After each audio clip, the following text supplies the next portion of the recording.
महाकुंभ में पिछले कुछ दिनों से बच्चों के गायब होने की घटनाएं हो रही थीं। पहले दिन शिविर के पास से एक 8 साल की बच्ची गायब हुई। अगले दिन 10 साल का एक लड़का लापता हो गया। धीरे धीरे यह सिलसिला बढ़ने लगा।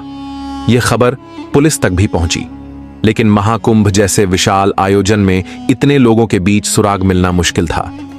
भारत के प्रयागराज में आयोजित महाकुंभ पूरे श्रद्धा और भक्ति के साथ चल रहा था। गंगा, यमुना और अदृश्य सरस्वती के संगम पर आस्था का सैलाब उमड़ा हुआ था। संगम का हर तट श्रद्धालुओं से भरा हुआ था। देश के कोने कोने से लोग इस दिव्य आयोजन में भाग लेने आए थे। साधु संतों के शिविर, भजन कीर्तन और चारों ओर धार्मिक मंत्रोच्चारण का वातावरण था। इस बार महाकुंभ का आयोजन बहुत ही विशेष था। भक्तों की आस्था चरम पर थी, लेकिन इस पवित्र आयोजन के बीच कुछ ऐसा घटा जिसने सबकी आत्मा को झकझोर कर रख दिया। सेक्टर 21 के बड़े शिविर में उस दिन सुबह हलचल का माहौल था। श्रद्धालुओं का आना जाना लगा हुआ था और हर तरफ गंगा स्नान की तैयारी हो रही थी। इसी बीच शिविर में एक नया साधु आया। उसकी लंबी सफेद दाढ़ी, माथे पर बड़ा चंदन का तिलक और गेरुआ वस्त्र उसे बाकी साधुओं जैसा दिखा रहे थे, लेकिन उसकी आंखों में कुछ अलग सी चमक थी जो पहली नजर में ही ध्यान खींच लेती थी। मुख्य साधु, जिन्हें लोग स्वामी हरिदास के नाम से जानते थे, शिविर की व्यवस्था संभाल रहे थे। उन्होंने उस नए साधु को देखा और उसके पास जाकर पूछा, महात्मा जी, आप कहां से पधारे हैं? साधु ने सिर झुकाकर उत्तर दिया, स्वामी जी, मैं वृंदावन से आया हूं। संगम पर साधना करने की बहुत इच्छा थी। यहां की महिमा सुनकर यहां खिंचा चला आया। स्वामी हरिदास ने उसकी वाणी की मिठास और उसके व्यक्तित्व की आभा से प्रभावित होकर मुस्कुराते हुए कहा, यह भूमि अत्यंत पवित्र है। आप यहां अपने लिए स्थान चुन सकते हैं। संगम का यह तट साधना के लिए सबसे उपयुक्त है। साधु ने विनम्रता से स्वामी हरिदास का धन्यवाद किया और शिविर के एक कोने में अपना डेरा जमा लिया। उसके पास एक झोला था जिसमें से उसने चंदन और भस्म निकाली। वह धीरे धीरे मंत्रोच्चार करते हुए साधना में लीन हो गया। शिविर में मौजूद अन्य साधु और श्रद्धालु उसे देखकर प्रभावित हुए।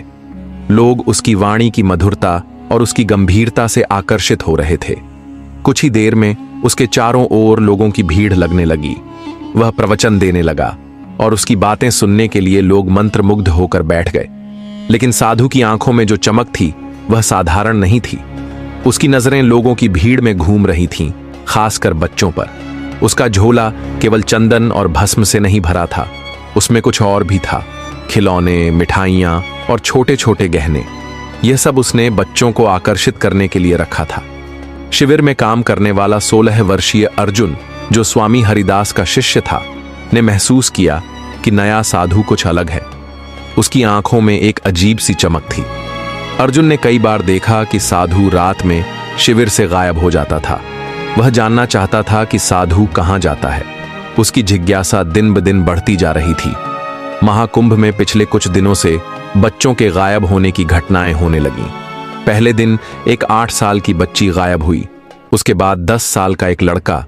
धीरे धीरे यह घटनाएं बढ़ने लगीं, लेकिन अर्जुन को इन घटनाओं में कुछ अजीब लग रहा था। उसे शक था कि इसका संबंध उस नए साधु से हो सकता है। एक रात अर्जुन ने साहस करके साधु का पीछा करने का फैसला किया। उसने देखा कि साधु गंगा के किनारे एक सुनसान जगह पर गया। वहां उसने अपनी झोली से कुछ निकाला और उसे जमीन में दबा दिया। अर्जुन यह देखकर हैरान रह गया। उसने यह बात अपने दोस्त सुरेश को बताई, लेकिन सुरेश ने इसे मजाक में उड़ा दिया। अर्जुन ने ठान लिया कि वह इस रहस्य को सुलझाएगा। उसने अगले कुछ दिनों तक साधु की गतिविधियों पर नजर रखी। इसी बीच प्रयागराज पुलिस को एक गुमनाम कॉल मिली। कॉलर ने बताया कि सेक्टर 21 के शिविर में एक साधु संदिग्ध गतिविधियों में लिप्त है। पुलिस अधीक्षक राजीव सिंह ने इस मामले को गंभीरता से लिया और जांच का आदेश दिया। उन्होंने अपनी टीम से कहा, हम इस संदिग्ध साधु पर कड़ी नजर रखेंगे। एक रात जब साधु फिर से शिविर से बाहर गया तो अर्जुन ने उसका पीछा किया। इस बार उसने देखा कि साधु बच्चों को एक झोली में छुपाकर ले जा रहा था। अर्जुन ने तुरंत पुलिस को सूचना दी। पुलिस ने उस साधु को रंगे हाथ पकड़ने की योजना बनाई। महाकुंभ में उस दिन भीड़ अपने चरम पर थी। गंगा के तट पर हजारों श्रद्धालु स्नान कर रहे थे। इसी भीड़ में एक मासूम बच्ची जो अपनी मां के साथ आई थी, अचानक खो गई। बच्ची की मां उसे पुकारती रही, लेकिन भीड़ में उसकी आवाज डूब गई। बच्ची डर के मारे रोने लगी और इधर उधर अपनी मां को ढूंढने लगी। उसी समय साधु की नजर उस बच्ची पर पड़ी। उसने तुरंत उसके पास जाकर कहा, डरो मत बेटी, मैं तुम्हारी मदद करूंगा। तुम्हारी मां यहीं कहीं होगी। चलो, मैं उसे ढूंढने में तुम्हारी मदद करता हूं। बच्ची को उसकी मधुर वाणी पर भरोसा हो गया। उसने अपने आंसू पोंछे और साधु के साथ चलने लगी। साधु ने उसे मिठाई दी और प्यार से कहा, तुम्हारी मां गंगा के उस पार हो सकती है। चलो, हम नाव में बैठकर उसे ढूंढते हैं। इस बीच बच्ची की मां ने पुलिस में शिकायत दर्ज कराई। पुलिस ने महाकुंभ के हर कोने में बच्ची को ढूंढने का काम शुरू कर दिया। बच्ची के कपड़ों का विवरण हर अधिकारी को दिया गया। साधु ने बच्ची को नाव में बिठाने की योजना बनाई। उसने एक नाविक को बुलाया और कहा, हमें गंगा के उस पार जाना है। लेकिन नाविक ने देखा कि बच्ची डरी हुई थी। उसने साधु से पूछा, यह बच्ची कौन है? साधु ने झूठ बोलते हुए कहा, यह मेरी शिष्या है, इसकी मां उस पार है। नाविक को थोड़ा शक तो हुआ, लेकिन साधु के तपस्वी रूप को देखकर उसने कुछ नहीं कहा। इस बीच पुलिस को सूचना मिली कि एक संदिग्ध साधु को बच्चों के पास देखा गया है। उन्होंने तुरंत गंगा के किनारे गश्त बढ़ा दी। जैसे ही नाव गंगा के बीच पहुंची, बच्ची ने घबराकर साधु से कहा, मुझे मेरी मां के पास ले चलो। लेकिन साधु ने उसकी बातों को अनसुना कर दिया। बच्ची ने चुपचाप गंगा की ओर देखा और अपनी मां का नाम पुकारा। यह सुनकर नाविक का शक और गहरा हो गया। किनारे से पुलिस ने साधु को पहचान लिया। उन्होंने नाविक को रुकने का इशारा किया। साधु ने पुलिस को देखते ही घबराहट में बच्ची को पकड़ लिया और नाविक से कहा, नाव तेजी से चलाओ। लेकिन नाविक ने नाव रोक दी। पुलिस ने तुरंत नाव पर चढ़कर साधु को गिरफ्तार कर लिया।